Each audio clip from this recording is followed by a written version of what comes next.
اچھا جی، جرمنی کی طرف ذرا ہم اپنا رخ کرتے ہیں. عدنان اسحاق صاحب وہاں پر سینئر صحافی ہیں، ان سے ہم بات کریں گے. معاملہ جرمنی میں یہ ہوا ہے کہ جرمنی میں حکومت کے خلاف بغاوت اور 19ویں صدی کی بادشاہت کو دوبارہ قائم کرنے کی کوشش ناکام بنا دی گئی ہے. اب بغاوت کی کوشش کرنے والا یہ گروپ ہے، اس کا نام ہے سٹیزنز آف دی ریچ، اور یہ گزشتہ سال نومبر سے حکومت کا تختہ الٹنے کی تیاریاں کر رہا تھا. ایک فوجی ونگ قائم کر رکھا تھا اس نے، جس میں فوجی بھرتی تھے، ریٹائرڈ افسران بھی تھے.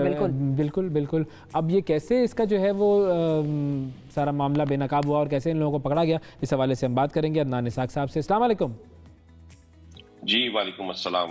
عدنان صاحب بہت شکریہ پروگرام کے لیے وقت نکالا آپ نے. سر سب سے پہلے تو یہ ذرا ہمیں تھوڑا سا بیک گراؤنڈ بتائیں کہ یہ سٹیزنز آف دی ریچ کون لوگ ہیں، کیا چاہتے ہیں یہ؟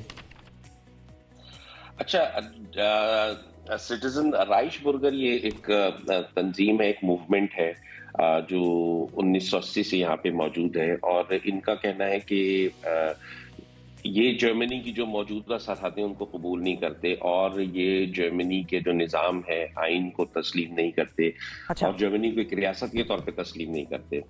اور ان کا ابھی تک یہ ہے کہ جو جرمنی کی جو سرحدیں ہیں وہ وہی 1937 میں جو جرمن سلطنت کی تھیں وہ والی سرحدیں ہیں. اور ان کا جو ابھی اور ایک ان کا جو سب سے بڑا ہے کہ یہ اس حکومت کو بھی تسلیم نہیں کرتے، اور ان کا کہنا ہے کہ ابھی تک جرمنی جو ہے وہ غیر ملکی قوتوں کے زیر قبضہ ہے. تو یہ بیسیکلی یہ رائش برگر تنظیم ہے جن کا یہ موٹو ہے، اور اس میں زیادہ تر لوگ وہی ہیں جیسے میں نے بھی بتایا کہ جو وہ جرمن نظام کو تسلیم نہیں کرتی. اس کے علاوہ تو اب یہ بادشاہت قائم کرنا چاہتے ہیں وہاں پر؟ نہیں، یہ سسٹم تو اپنا ویسے ہی لانا چاہتے ہیں. بادشاہت نہیں قائم کریں گے، لیکن یہ سسٹم اپنا لے کر آئیں گے. ایک متبادل حکومت بھی قائم کی ہوئی ہے جو ایک انہوں نے خود ساختہ متبادل، تو جس کو ہم ٹیمپریری امپیریل جرمن گورنمنٹ بھی کہتے ہیں. یہ 1985 میں انہوں نے قائم کی تھی ایک. اور جیسے ان کے ابھی جو موجودہ ایک بڑے اہم لیڈر ہیں پیٹر فٹزیک، تو ان کا ایک انٹرویو انہوں نے اپنے انٹرویو میں کہا کہ جی انہوں نے نا بہت سارے علاقے خریدے ہوئے ہیں، بہت جیسے کیسل ہیں پرانے، وہ انہوں نے کچھ خریدے ہیں ابھی پچھلے دنوں. تو اس کو یہ کہتے ہیں کہ یہ ہماری سلطنت کا حصہ ہے، یہاں پہ جرمن قوانین لاگو نہیں ہوتے. ان کی اپنی ایک کرنسی ہے، ان کی اپنی ایک. تو یہ سارے معاملات ابھی تک اتنے عرصے تک یہ چل رہے تھے، پوری منظم تنظیم ہے، آرمز ہے، اسلحہ ہے ان کے پاس، لوگ ان کے پاس آرمڈ فورسز کے ریٹائرڈ لوگ ہیں. تو یہ کیا حکومت کو پتہ تھا اس سارے معاملے کے بارے میں، اور کیا ان کی ایک لیگل حیثیت ہے فریڈم آف سپیچ اور ایکسپریشن کے تحت، یا یہ ایک ممنوعہ ایک طرح سے تنظیم ہے جو کہ انڈر گراؤنڈ کور جو ہے وہ آپریٹ کر رہے تھے؟ نہیں، انڈر کور یہ آپریٹ نہیں کر رہے تھے، یہ ایسا نہیں. یہ بالکل سر عام ہے. ان کے ابھی پچھلے دنوں ایک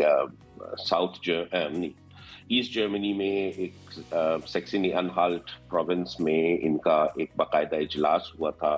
ایک وہاں پہ یہاں جو بھی انٹرسٹڈ لوگ تھے جن کو ان میں دلچسپی تھی انہوں نے وہاں کا دورہ بھی کیا، اور باقاعدہ خبروں میں بھی وہ آیا تھا.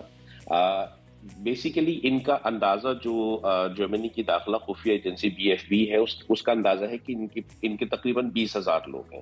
لیکن یہ تمام لوگ وہ نہیں ہے کہ جو آپ کہیں تشدد پر آمادہ نہیں ہیں، ان میں سے کچھ ہیں. لیکن ایکشن ان کے خلاف کوئی نہیں لیا حکومت نے؟ دیکھیں، ایکشن ان کے خلاف اس لیے بھی نہیں لیا کہ یہ ابھی تک کسی اس طرح کی ڈائریکٹ سرگرمی میں ملوث بھی نہیں تھے. ابھی بھی جو جرمن گورنمنٹ نے جو 11 مختلف بدھ کے روز جو یہ 11 صوبوں میں چھاپے مارے، تو یہ بھی شبے کی بنیاد پہ مارے کہ ان کو شبہ تھا کہ یہ اس طرح کا انہوں نے کوئی پلاٹ تیار کیا ہے، اور جس کو یہ اس طرح پارلیمنٹ پہ حملہ کریں گے، اور حملہ کر کے یہ لوگوں کو اپنے زیر قبضہ کریں گے، اغوا کر کے پھر ایک اپنی متبادل حکومت قائم کر کے اس کا اعلان کر دیں گے. تو یہ بیسیکلی اس پورے پلان کو بے نقاب کیسے کیا گیا؟